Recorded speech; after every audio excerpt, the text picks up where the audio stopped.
"You call that medium rare?" The guy sneered, sending his steak back. Clara Ara bit back a retort. Another night, another entitled jackass. But this wasn't just about burnt meat. 50 million hung in the balance. The CEO, some chic fellow, watched it all. Quiet. He sees more than they think. They believe she's just a waitress. Invisible. Another replaceable cog. Big mistake. He's about to spring his trap, a question nobody can answer. Except Clara Ara. A question that'll expose their arrogance. A little Arabic. A whole lot of karma. They have no idea how her quiet kindness will change everything. The Gilded Spoon wasn't just a restaurant, it was a theater. Every night the same play was performed, the quiet differential dance of the service staff around the loud self-important patrons. Clara Ara Hayes was one of the dancers, and she knew her steps by heart. Tie the silk apron strings just so ensure the pen in her pocket didn't leak, and most importantly, perfect the art of being present but invisible.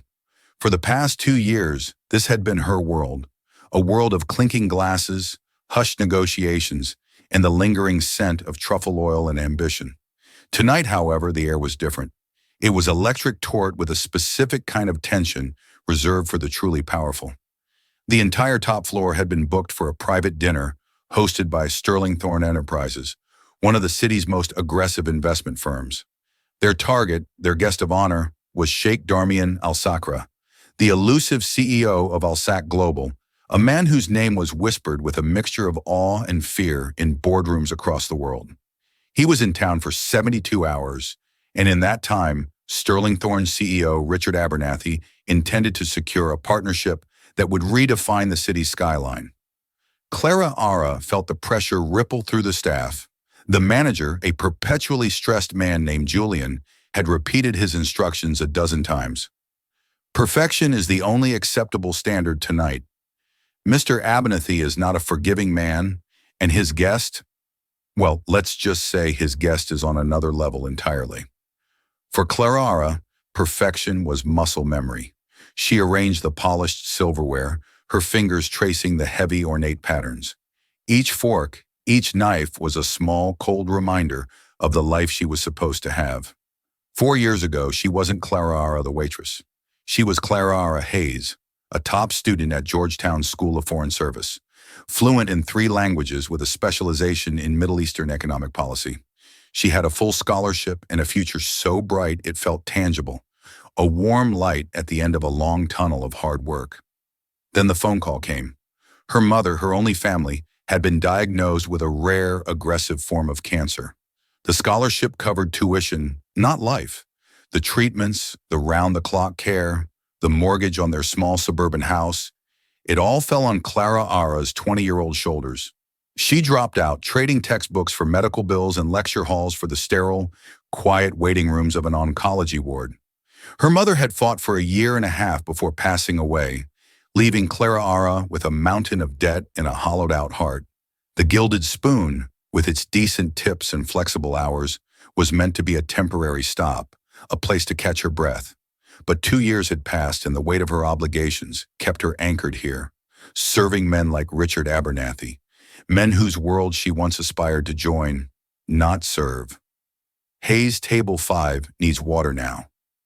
Julian's sharp voice cut through her thoughts. She nodded, her expression placid, betraying none of the bitter irony that churned inside her. As she picked up the heavy water pitcher, she glanced at her reflection in the polished glass of the wine cellar door. She saw a tired-looking young woman in a starched black uniform, her light brown hair pulled back in a severe bun. The spark that used to be in her hazel eyes was muted, dimmed by exhaustion and the relentless grind of just getting by. Tonight's dinner was a big deal, and the tips would be substantial. That was all that mattered. The money would go towards the final payment on her mother's medical debt, a symbolic milestone she desperately needed to reach. The Sterling Thorne executives began to arrive, a parade of identical dark suits and confident, booming voices. Richard Abernathy led them, a man in his late 50s with a fid face and an air of entitlement that seemed to suck the oxygen from the room. He surveyed the setup with a critical eye, his gaze sweeping past Clara Ara as if she were a lamppost. "Everything better be flawless, Julian," Abernathy said, not as a request, but as a command. Sheikh al-Sakar is accustomed to the best. I will not have this deal jeopardized by a lukewarm soup or a clumsy waiter. Of course, Mr. Anathi, my best team is on it, Julian replied, his voice a study in practiced subservience. Clara Ara felt a familiar knot of resentment tighten in her stomach. It wasn't the work she hated, but the dismissal, the casual dehumanization that came with it. To these men, she was not a person with a past or a mind of her own. She was a pair of hands there to pour wine and clear plates. She took a deep breath, pushing her feelings down into the deep, quiet place where she kept all the other things she couldn't afford to feel. Tonight was just another performance. She would play her part, smile her polite, empty smile, and count her tips at the end of the night. She had no idea that this particular performance would have a different audience, and that one man was about to see right through the uniform to the woman beneath. The arrival of Sheikh Darmian al-Sekr was not announced with a flurry of activity, but with a sudden, palpable shift in the room's energy. The loud chatter of Abernathy's team dwindled to a respectful hush. The doors to the private dining room swished open, and he entered. He was younger than Clara had expected, perhaps in his mid-30s, and moved with a quiet, coiled grace that was far more intimidating than Abernathy's bluster. He wore a bespoke Western suit of the finest charcoal gray, tailored so perfectly it seemed a part of him. His features were sharp and intelligent, his dark eyes missing nothing. He was followed by two aides who remained by the door alert and silent.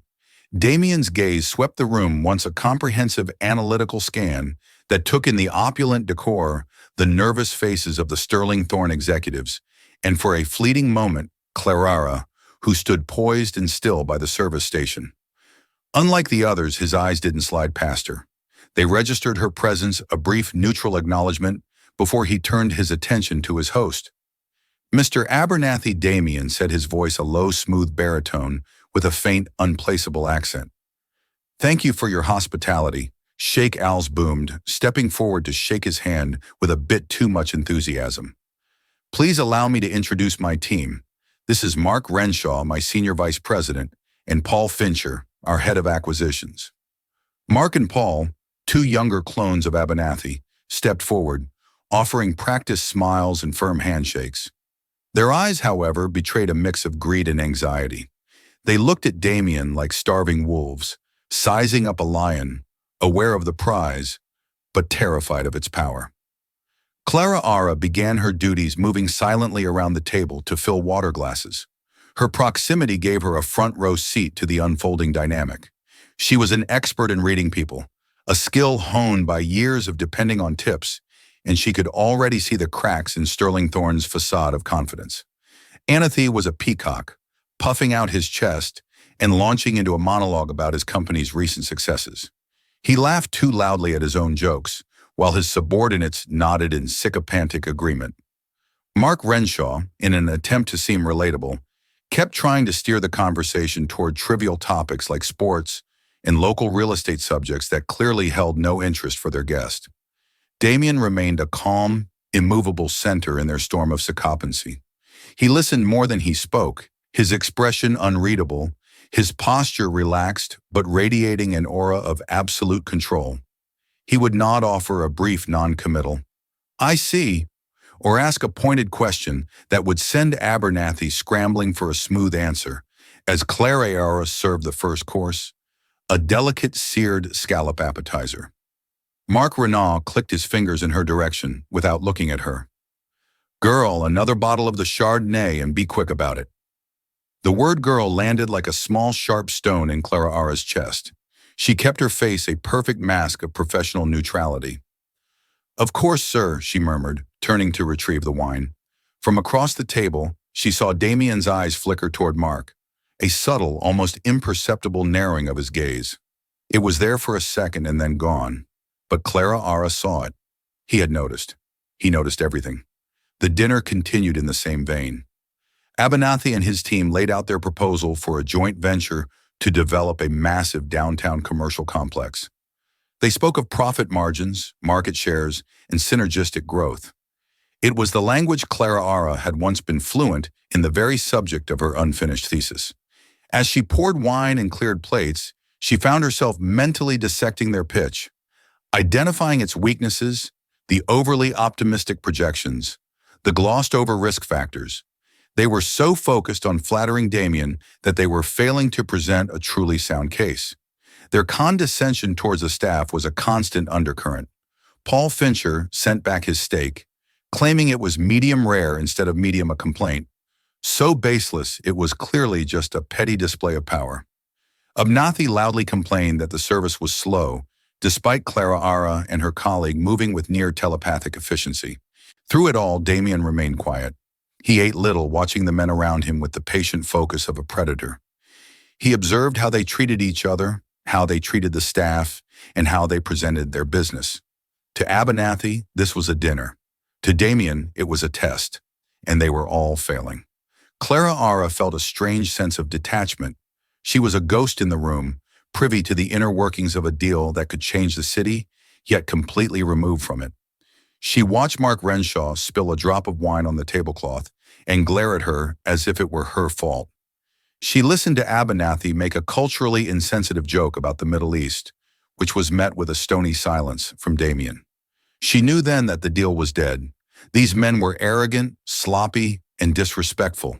They saw Damien's wealth, but they didn't see the man.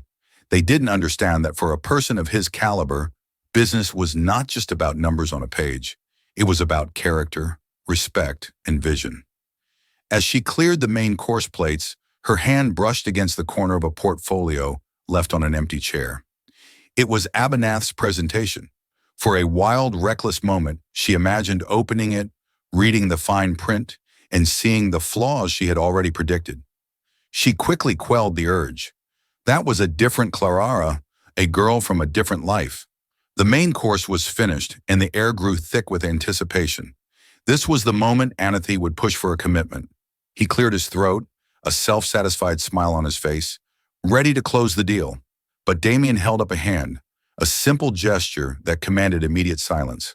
He looked around the table, his dark eyes finally losing their neutral mask and taking on a sharp, penetrating intensity. "You have spoken at length about synergy." Damien said, his voice quiet yet carrying to every corner of the room.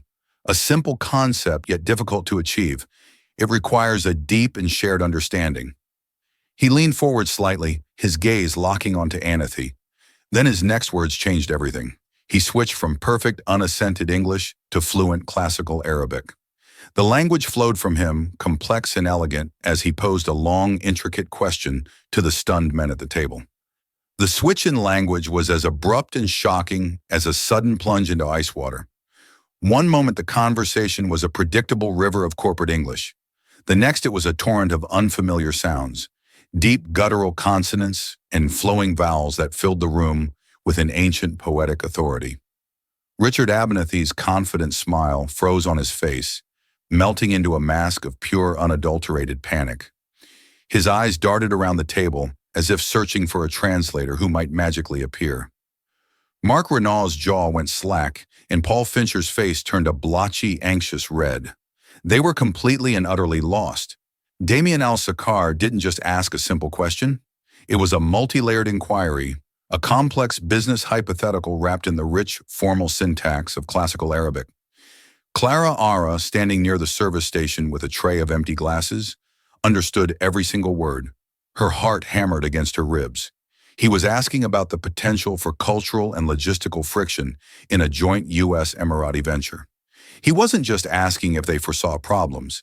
He was asking for a detailed strategic framework to mitigate the clash between a Western, quarterly report-driven business model and a Middle Eastern one based on long-term relationships and trust. It was a brilliant, incisive question, the kind of question that cut through all the superficial flattery and demanded true expertise.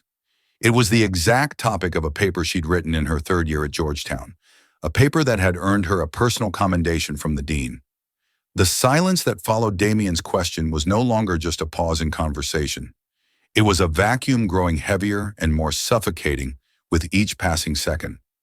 It was the sound of a $50 million deal evaporating into thin air. Abernathy was the first to break, letting out a choked, nervous laugh. A Sheikh, an excellent joke. "My Arabic is, I'm afraid, a little rusty. Limited to hello and thank you, I'm ashamed to say." He looked to his colleagues for support, but they were just as helpless. Mark Renshaw fumbled for his phone, his fingers trembling as he tried to open a translation app. Just a moment. Sheikh, I can run that through. The desperation in his voice was pathetic. Damien watched them, his expression a cold, hard mask of disappointment. He didn't even glance at the phone.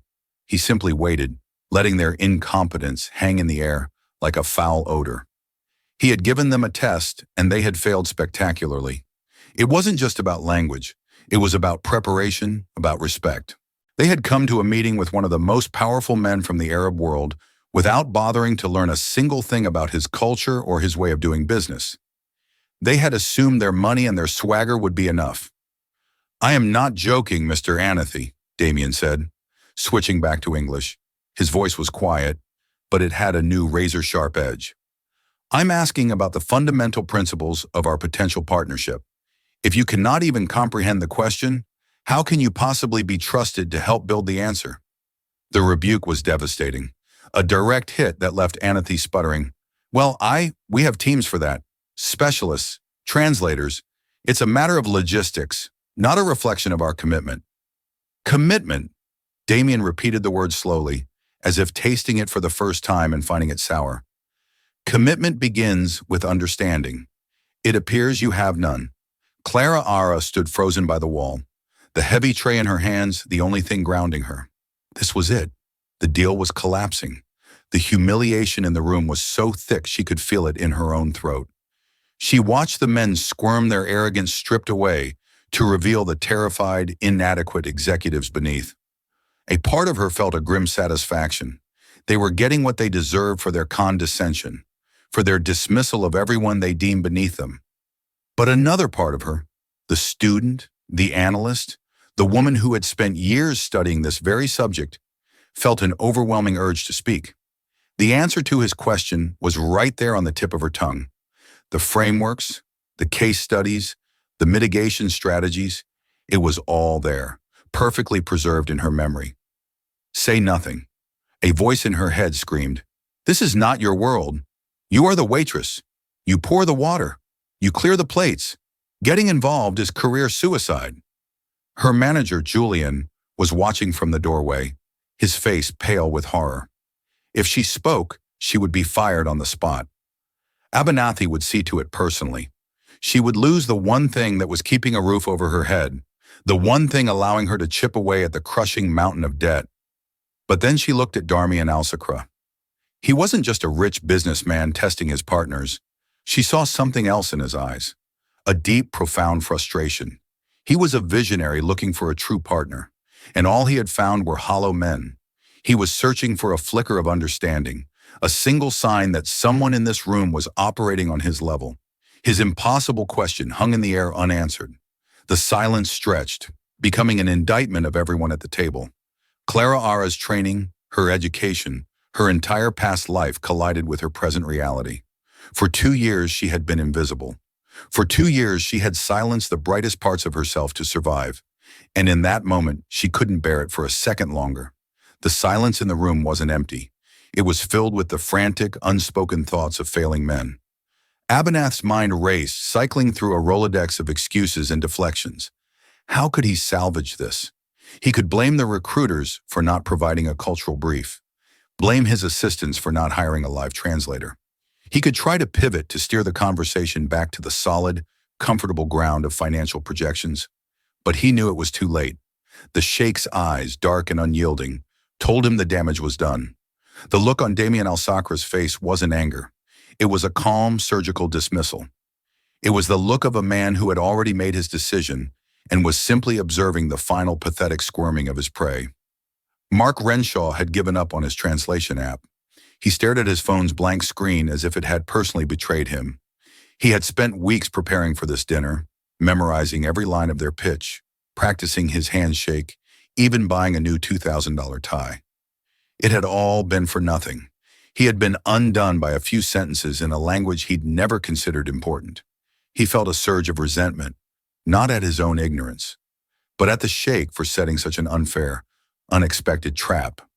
Paul Fincher just wished the floor would open up and swallow him. He avoided looking at Anathy, whose face was now a dangerous shade of crimson. He could already feel the professional fallout from this disaster. There would be no promotions, no celebratory bonuses. There would be a grim meeting tomorrow morning where blame would be assigned, and he knew it always rolled downhill. The seconds ticked by, each one a hammer blow against the crumbling edifice of the $50 million deal.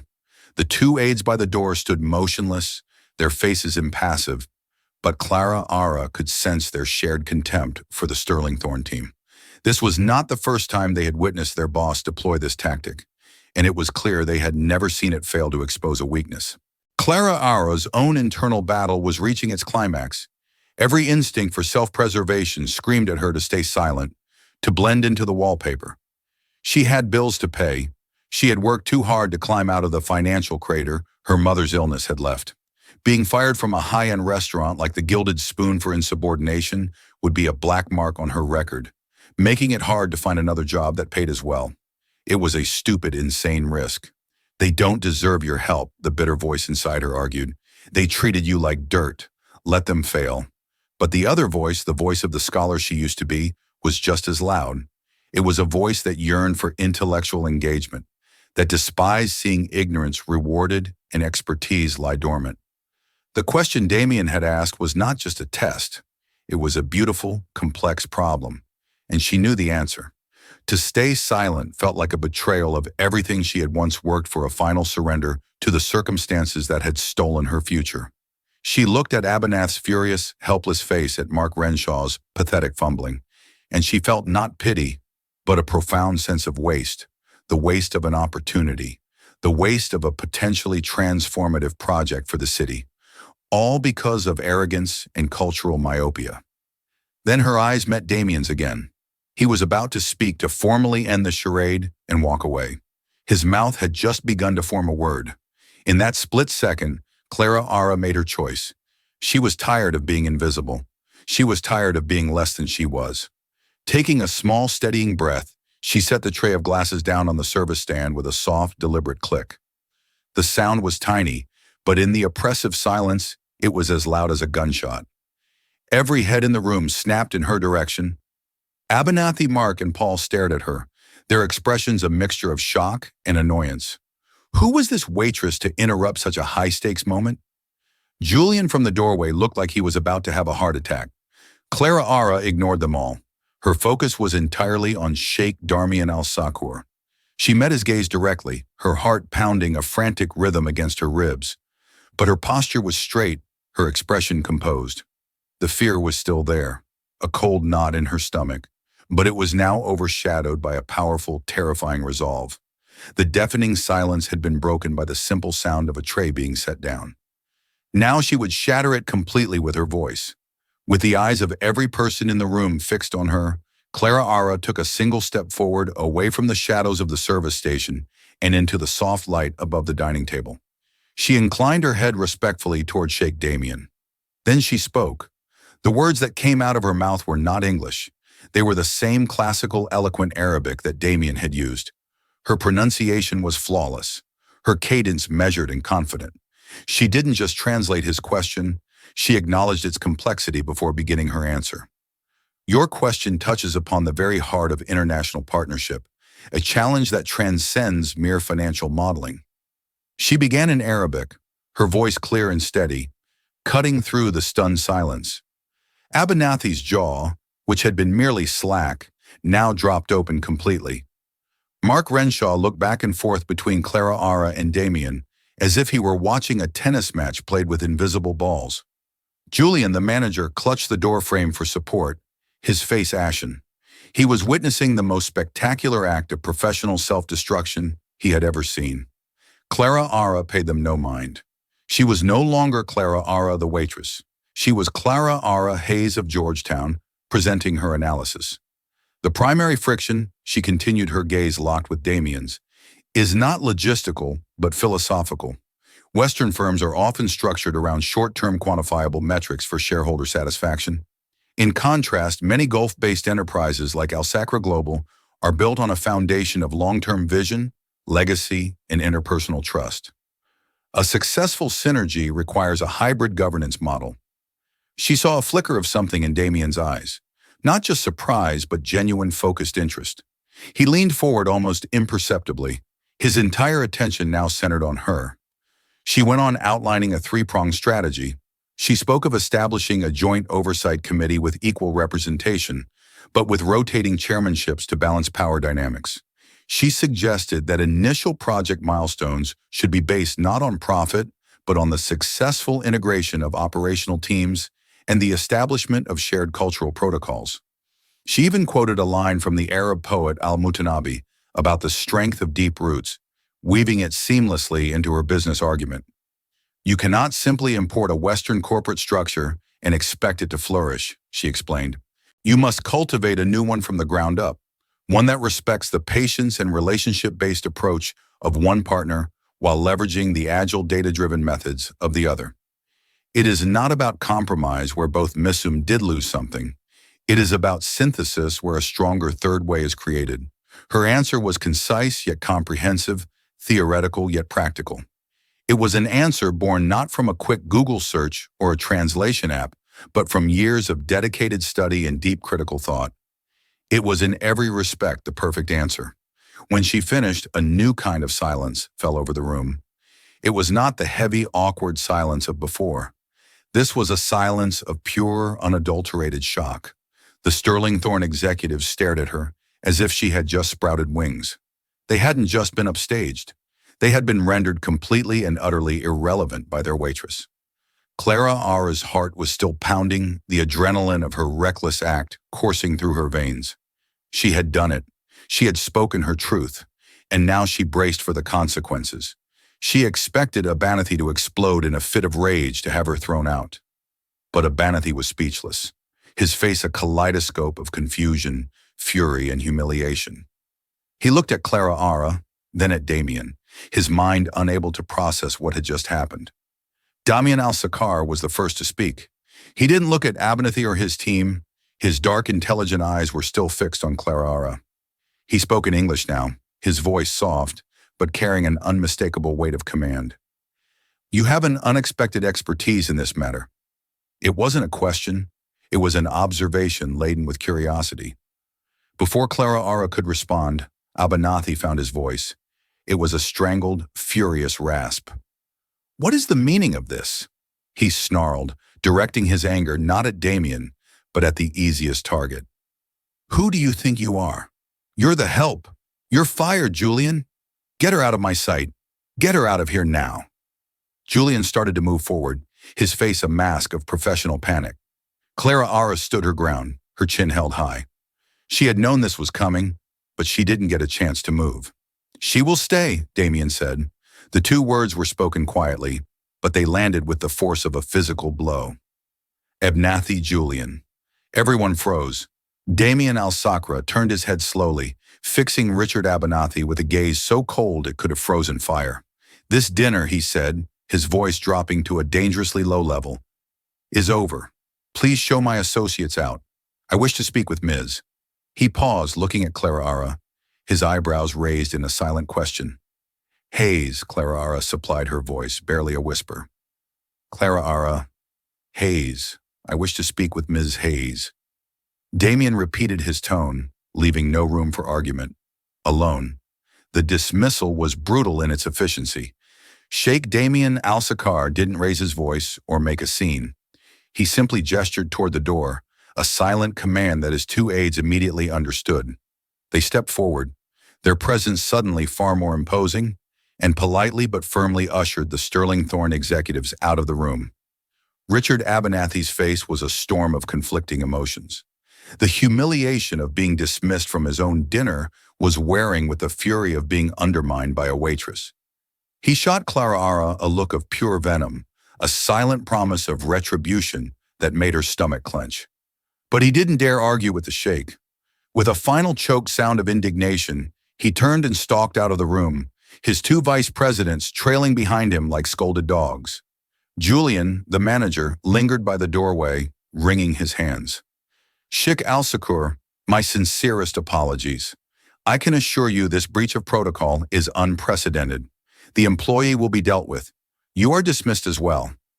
Damien cut in his voice, calm but absolute. Julian's mouth snapped shut. He gave Clara Ara one last bewildered look before scurrying away, leaving the vast dining room in an unnerving quiet. Now it was just the two of them, the Sheikh and the waitress. The immense table laden with the remains of an abandoned desert course sat between them like a battlefield after the fighting had stopped. The air hummed with unspoken questions. Clara Ara's adrenaline was beginning to fade, replaced by a cold, creeping dread. She had won the battle, but had she just lost the war? Her job was gone, and Abernathy was a powerful man with a long memory. Damien rose from his chair, his movements fluid and deliberate.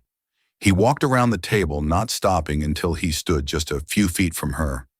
He was taller than she'd realized, and his presence was even more commanding without the buffer of the other executives. He studied her for a long moment, his dark eyes searching her face, trying to reconcile the woman in the server's uniform with the brilliant analyst who had just dismantled a complex geopolitical business problem. "Clara Hayes," he said, tasting the name.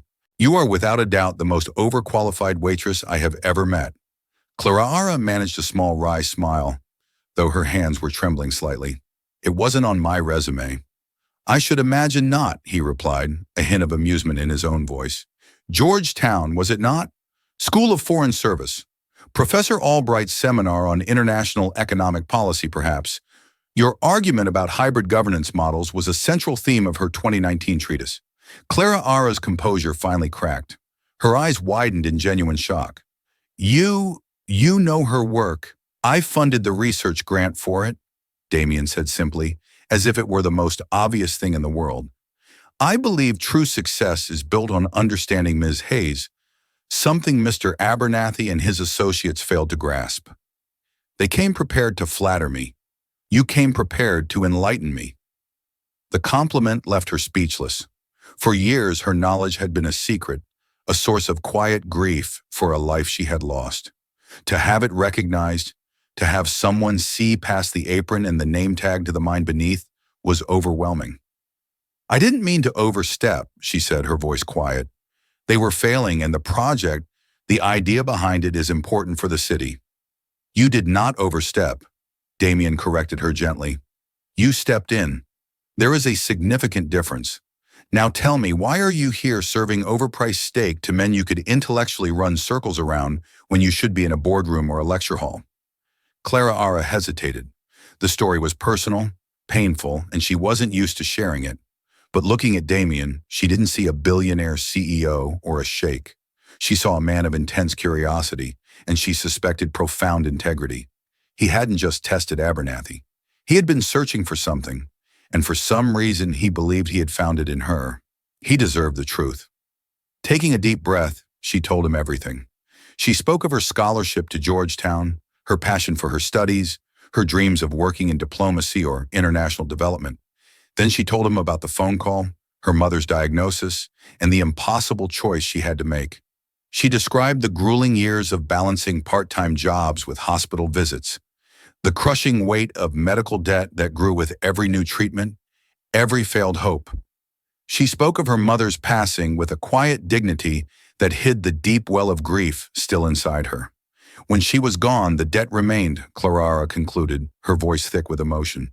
The degree was incomplete, and the loans were coming due. This job, it was supposed to be temporary, a way to stay afloat. But the debt was bigger than I was. Damien listened to her story without interruption, his expression unreadable, but his attention absolute. He had seen wealth and poverty, ambition and despair all over the world.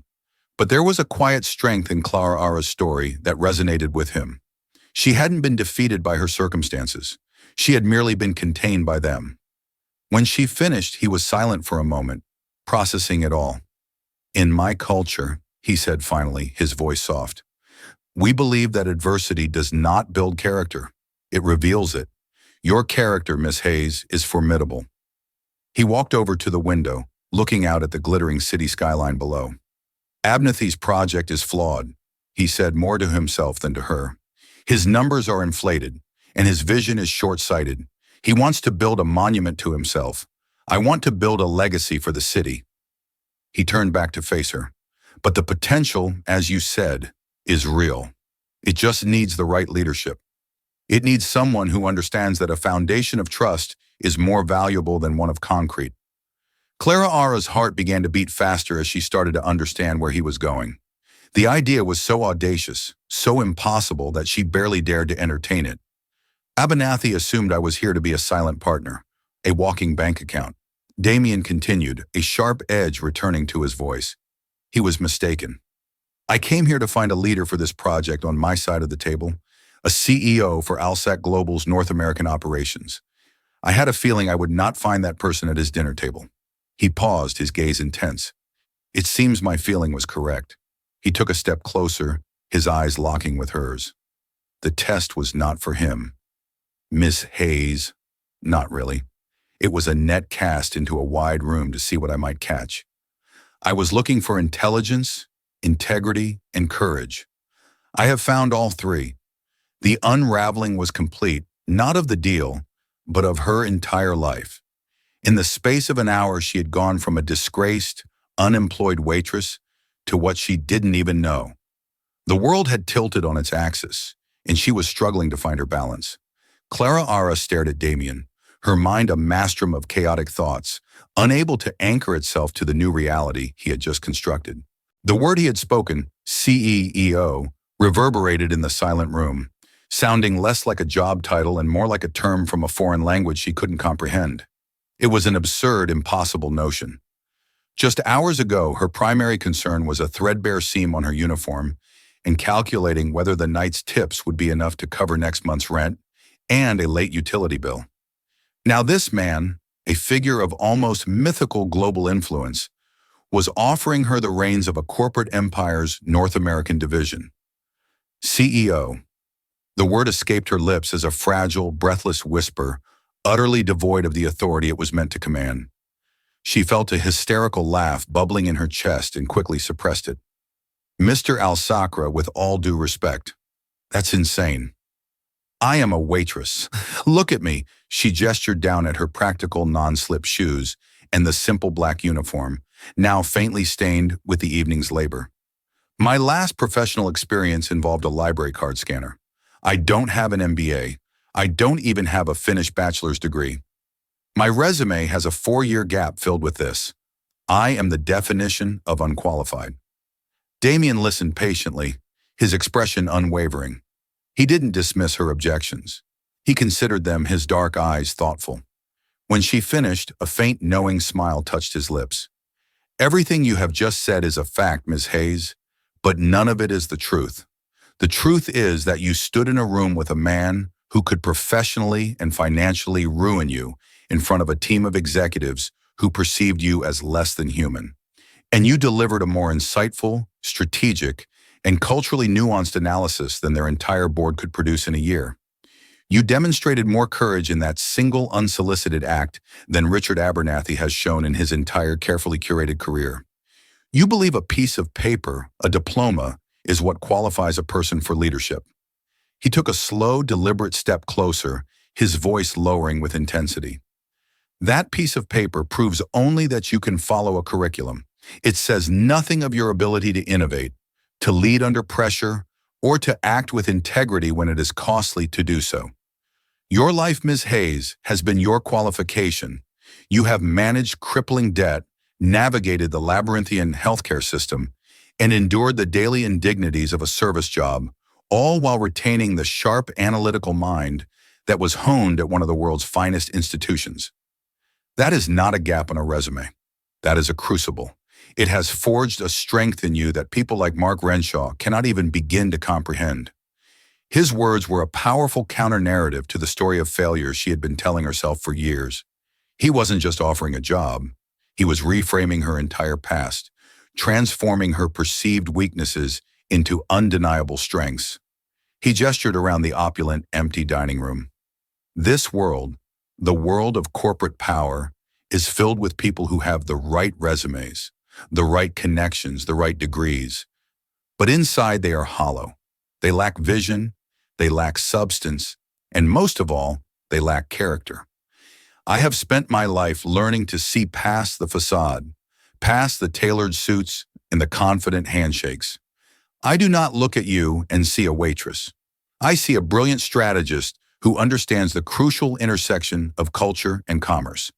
I see a person of immense integrity who sacrificed her own ambitions for the love of her family.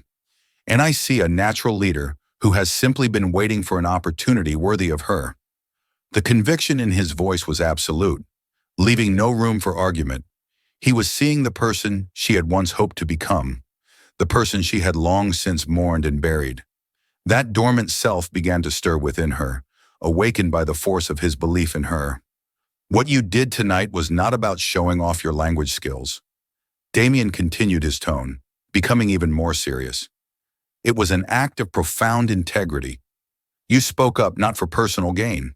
Indeed, you risked everything, but because you knew what was right. You valued the potential of the project, the good it could do for this city over your own personal safety.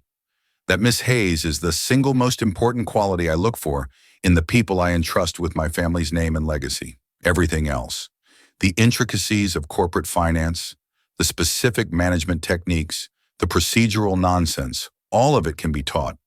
Character cannot. He walked back to the head of the table, his presence commanding the space effortlessly. From the inner pocket of his perfectly tailored jacket, he produced a heavy, elegant fountain pen and plucked a clean, starched linen napkin from the table setting. With a few swift strokes, he wrote a name and a phone number. "This is Sarah Bradley," he said, holding the napkin out to her. "She is my global chief of operations based in London. She is pragmatic, brilliant, and she will be your primary point of contact. Call her tomorrow morning. She will arrange everything. We will, of course, have my family office settle your outstanding personal debts immediately. Consider it a signing bonus, a symbolic clearing of the slate." He paused, his eyes locking with hers. "Your starting salary will be more than sufficient to ensure you never have to worry about such trivialities again." Clara Ara stared at the napkin. The numbers written on it represented a portal to another universe. The casual way he spoke of eliminating her debt, the monstrous, suffocating weight that had dictated every choice she'd made for years, was staggering. It was too much to process. Tears of shock, relief, and sheer terror welled in her eyes, blurring the image of the man in front of her. I don't know what to say," she stammered, the words catching in her throat. "Say you'll accept?" Damien urged, his voice softening. "Say you will bring your mind, your character, and your unique perspective to Al Sakra Global. Help me build something meaningful in this city, something that lasts." This was the precipice, the ultimate crossroads she never could have anticipated.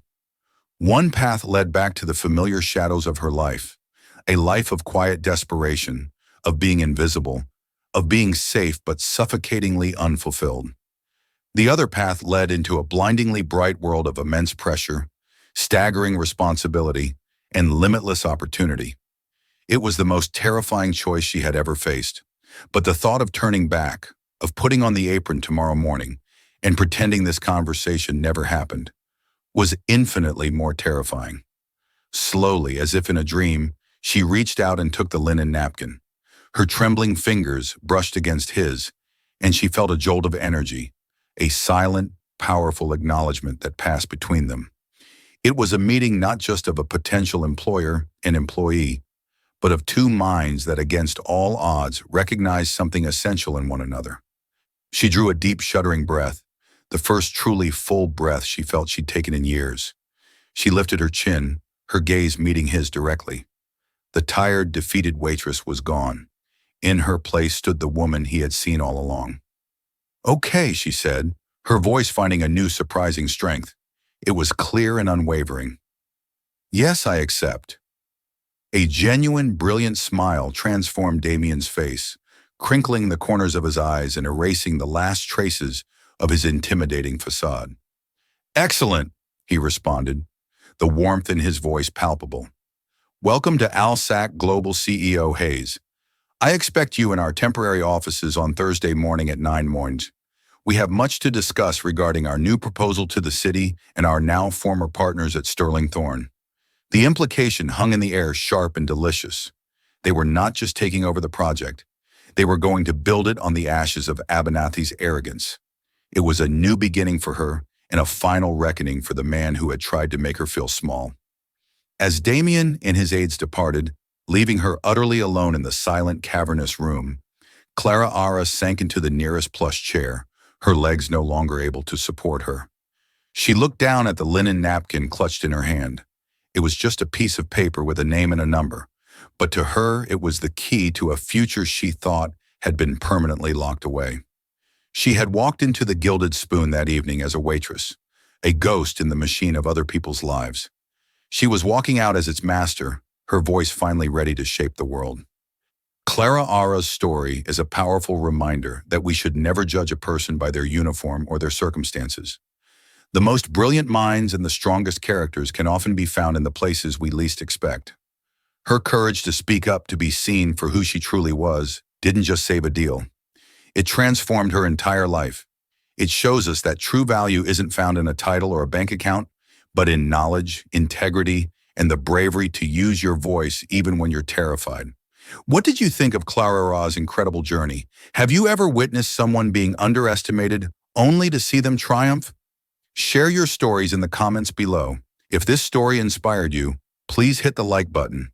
Share it with someone who needs to hear it, and don't forget to subscribe for more unforgettable real-life dramas.